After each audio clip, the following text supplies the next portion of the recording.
that is unexpected shows up to you, your door, and you go ahead and say, you know what, I'll take it. This was my I take it attempt. This is when I got the scholarship to come to Taiwan. And let me tell you something. From all of those that were there, I was the last one selected. Very rushed 3 weeks before I was coming to Taiwan. Because everybody there was already selected somehow, okay? And when they called me, literally I applied for that scholarship because my mom was bugging me. She knew that I was at work, I was tired, I will go to work at 4 a.m., go back and everything else, very, very tired. And my mom was like, apply for this scholarship, maybe this is yours, and stuff. And she was nagging me so much that I applied just to say, you know what, Ma, shut up, I'll do it. And I applied, and I forgot about it. 6 months later, 8 months later, something like that, they called me. We were in a random Sunday meeting, and they called me and they say, hey, congratulations, you got the scholarship to go to Taiwan. And I'm like, what? I forgot that I applied for that thing. And number two is what is Taiwan? And I'm like, yeah, because the thing about it is back in the day, that was so many years ago, they would promote the Republic of China, right? ROC. So when you were starting to investigate and everything else, and most of the stuff was showing Google back in the day was China mostly, right? So it was very confusing. I realized that I was not in China until I was here in Taoyuan. I was like, okay, this is different,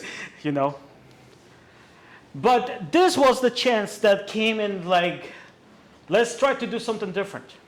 From that point on, guys, I focused myself on my attitude. It was not on what I knew, but it was on the things that I was able to do for others. And that took me to do a lot of different things. That included, we can talk about all of the different times I was in the newspapers in Taiwan. I'm not even talking in Guatemala, in Taiwan. Certificates, awards, and a whole bunch of stuff. Not important. I can talk about that my GPA for my PhD, before I decided to cut it, was 4.0 for engineering. We can talk about the many TV shows that I got into, or the time that I actually even sang with my idol, Sam Lee. But this is all about talking about open doors. And everybody will think oh, Bear, you're just lucky. And let's talk about the real key to success on this thing, guys. Because there's no fucking thing called luck. That's it. There's not such thing called luck.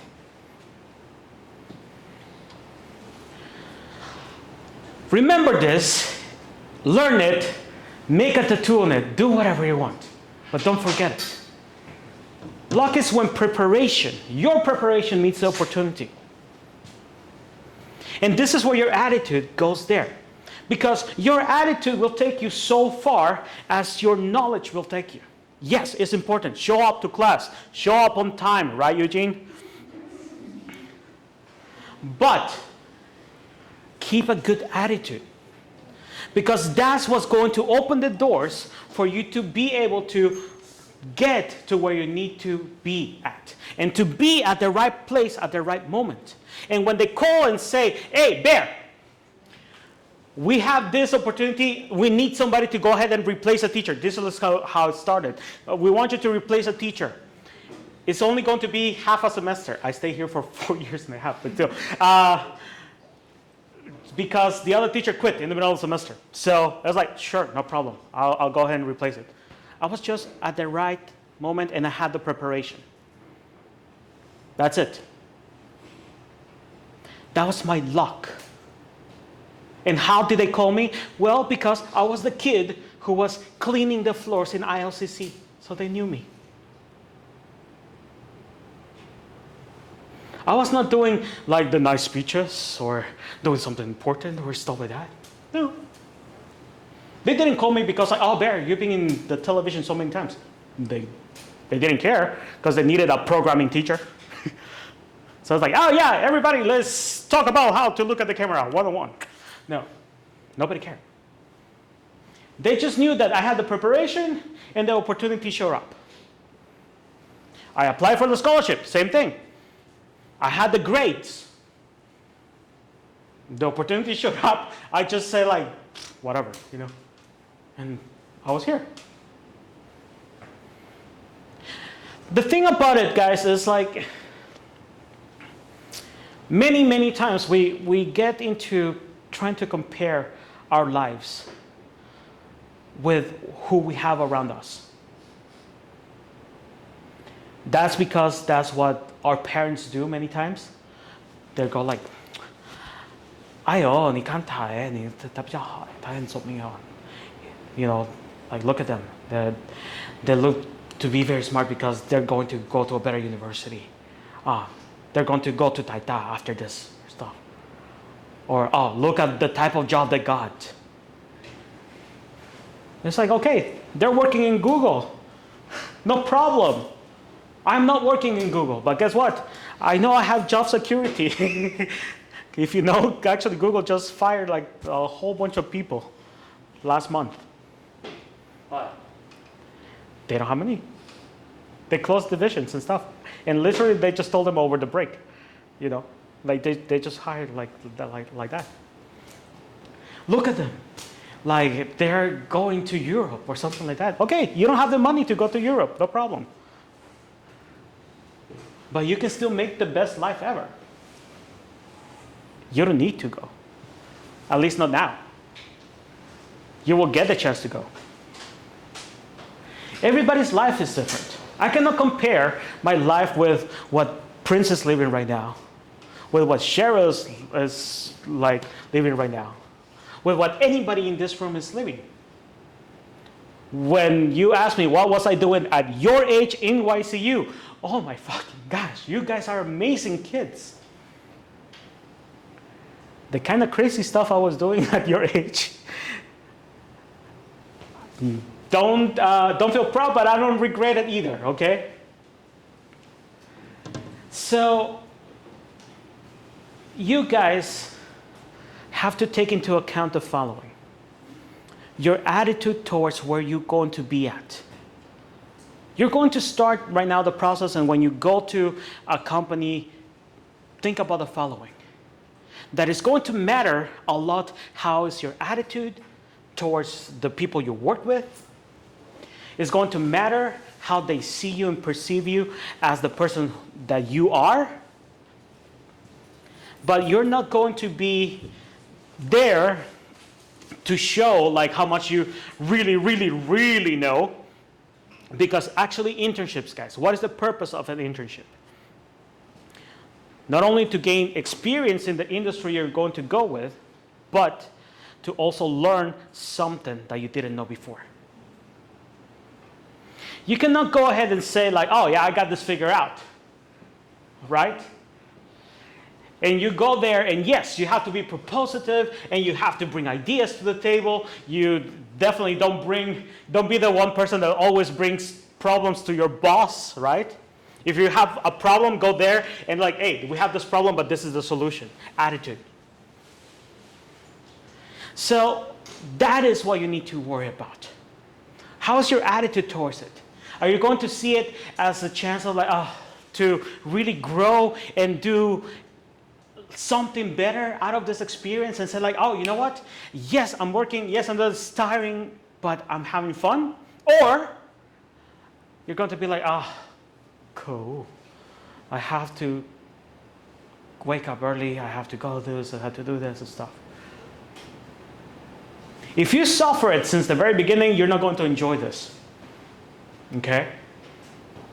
So that is one of the things to remember.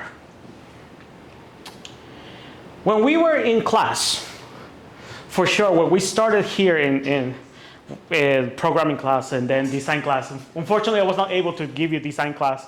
I wish I had, because you guys, by now, you will have not only your CV, but you'll have a portfolio. We're going to talk about that. It's so important right now. 2023 is the most difficult time to go ahead and fight for jobs. But you know what's the thing that made Bears classes? You guys think that you were like, oh yeah, we're the only ones. Dude, we had, you can check with Nakasawa, but we had a waiting list of people wanting to get into these classes. And they were just waiting for one of you guys to drop it so they can just join and stuff. And some of them didn't even care about the credits because they just wanted either to learn or to leave it or something. What's the main thing? When we originally came to EBSC, what you guys know about like EBSC or IBSC right now is a very different concept from when I came. The website that we had was made with good effort, okay? It was made by Nakasawa. It looks so bad, guys. And I told him, dude, if you want me here, and this is what we call attitude over talent, attitude over IQ and stuff. I told him, you know what, bro? Let me revamp everything. Let me take the logo, and based on the logo, the colors and everything else, I'm going to remake everything that we have. I changed the website completely. I did it for free. All the DMs and posters and stuff like that, they had a standard. After I left, that went down to hell, but that's another thing. And we started to make a lot of changes big time. And seriously, this is the youngest department in UNC. And yet again, we have made more noise than the oldest department in YCU, which is mechanical engineering. The one thing that you guys don't know, but if you actually remember, we did a couple of festivals and we did have teaching excellence people coming into a class a couple times, the secretaries. Why did they come? You know why?